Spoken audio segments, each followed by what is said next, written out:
지난 1월 19일 새벽 윤석열 전 대통령 구속 결정 직후 아수라장이 된 서울 서부지법. 두 남성이 액체가 든 노란색 통을 주고받습니다. 그러더니 불을 붙인 종이를 건물 유리창 사이로 집어넣습니다. 이른바 투블럭남 신모 씨가 법원에 방화를 시도하는 장면입니다. 방화 미수 등의 혐의로 재판에 넘겨진 심 씨에게 법원은 오늘 징역 5년을 선고했습니다. 법원 폭동 시위를 벌인 사람들 가운데 최고 형량입니다. 재판부는 19살 나이를 참작하더라도 사법권에 심각한 위해를 가하고 공공의 안녕을 해친 점에 밀어 중형이 불가피하다고 밝혔습니다.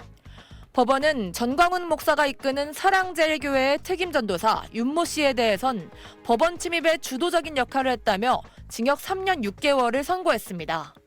재판부는 이번 사건은 단순한 불법 행위를 넘어 사법권의 독립을 심각하게 위협한 중대한 사안이라며 우리 사회 전체가 겪은 법치주의에 대한 신뢰 훼손과 이에 따른 심리적 충격은 이루 말할 수 없다고 지적했습니다.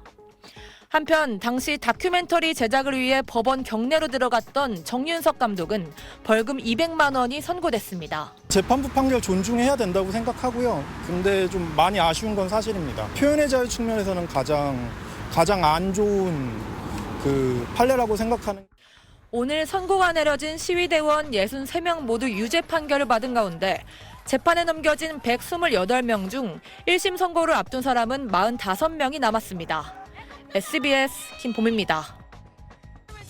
지난 18일 광화문 집회에서 국민 저항권을 내세우며 폭동을 부추기는 듯한 발언을 한 사랑제일교회 전광훈 목사. 국민 저항권이 완성되었습니다. 서부지방법원 주소를 한번 띄워주세요. 주소. 자, 우리는 빨리 그쪽으로 이동을 해야 됩니다. 촛불행동 등 시민단체들은 전 목사가 극렬 지지자들을 부추겨 법원에 난입하게 만들었다며 내란 선동 혐의로 경찰에 고발했습니다. 경찰은 최근 고발인 조사에 이어 증거 수집에 나서는 등 수사에 속도를 내고 있습니다. 경찰 관계자는 고발장에는 특정 발언만 담겨 있어 유튜브 영상들을 분석해 전 목사 발언이 담긴 자료들을 광범위하게 수집하고 있다고 밝혔습니다. 사랑제일교회 특임 전도사로 알려진 이모 씨도 어제 구속됐습니다. 이 씨는 지난 19일 새벽 서부지법 7층 영장전담 판사 집무실의 문을 부수고 침입한 혐의를 받습니다. 교회 측은 특임 전도사라는 명칭은 특정 성경 공부 과정을 수료한 사람에게 부여되는 명칭일 뿐이라며 이 씨의 행위가 전 목사나 교회와는 연관이 없다고 밝혔습니다. 서부지법 폭동 발생 당일날 오후 트럼프 대통령 취임식에 참석하겠다며 미국으로 출국했던 전 목사는 오늘 입국하며 이 씨와는 딱 한 번 만난 사이라며 자신은 서부지법 사태와 관련이 없다고 말했습니다. 전도상 그분은 사실은 우리 교회 와서 전도사가 된 것이 나는 아니라고 생각합니다. 내가 지금 교회 가서 확인 한번 해보려고 합니다. 경찰은 법원에 난입해 방화를 시도한 혐의를 받고 있는 10대 남성에 대해 구속영장을 신청했습니다. 경찰은 설 연휴에도 아직 검거되지 않은 이번 사태 가담자들에 대한 수사를 계속 진행할 방침입니다. SBS 김봄입니다. 검은색 외투를 입고 포승줄에 묶인 남성이 경찰 호송 차량에서 내립니다. 지난 19일 서울 서부지법 폭동 당시 영장 전담판사 사무실이 있는 법원 7층에 침입해 출입문 등을 훼손한 혐의를 받는 40대 남성 A씨입니다. 어제 낮 2시 서울 서부지방법원은 공동주거 침입 혐의 등으로 체포된 A씨에 대한 구속영장 실질심사를 열었습니다. 심사에 앞서 판사실에 침입한 이유와 전광훈 목사의 지시를 받았느냐는 등의 취재진 질문에 A씨는 아무런 답을 하지 않은 채 법정으로 들어갔습니다. 영장판사실 위치 어떻게 하셨습니까? 6시간 걸친 심사 끝에 재판부는 A씨가 도주할 우려가 있다며 구속영장을 발부했습니다. 서울 서부지법은 피의자들의 혐의 내용에 영장전담 판사실 침입이 포함될 여지가 있는 점을 고려해 영장전담 법관이 아닌 다른 법관이 심사를 진행했다고 말했습니다.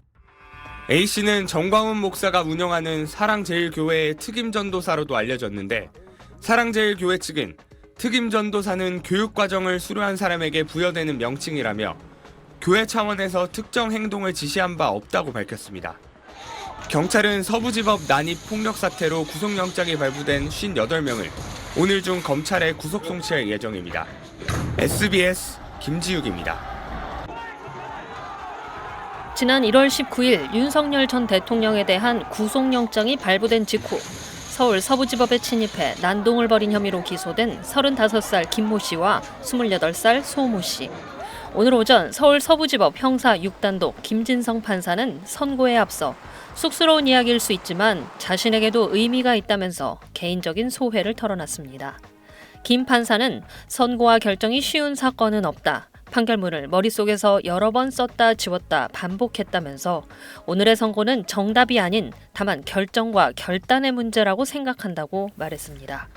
영장 발부의 여부를 정치적 음모로 해석, 규정하고 즉각적인 응징, 보복을 해야 한다는 집착이 이룬 일이라면서 범행의 결과가 참혹하다고도 덧붙였습니다. 김 판사는 당시 법원 외벽을 손괴하고 경찰관들을 몸으로 밀쳐 폭행한 혐의를 받는 김 씨에게는 징역 1년 6개월, 법원 1층 로비로 들어가 화분 물바지와 부서진 타일 조각으로 법원 내부를 손괴한 혐의를 받는 소 씨에게는 징역 1년의 실형을 선고했습니다. 그러면서 이 선고가 피고인의 인생을 좌우하지 않는다고 생각한다. 남은 인생은 본인답게 살아가길 바란다고 덧붙였습니다. 두 피고인은 다른 피고인들보다 한 달 가까이 늦게 기소됐지만 가장 먼저 판결을 받았습니다. 혐의를 모두 인정하고 수차례 반성문을 제출하는 등 반성의 뜻을 밝혔기 때문으로 보입니다. 현재 서부지법 난동 사태와 관련해 96명이 재판을 받고 있으며 다수 피의자들은 부정선거 음모론 등을 언급하며 혐의를 인정하지 않는 것으로 알려졌습니다. SBS 정경인입니다.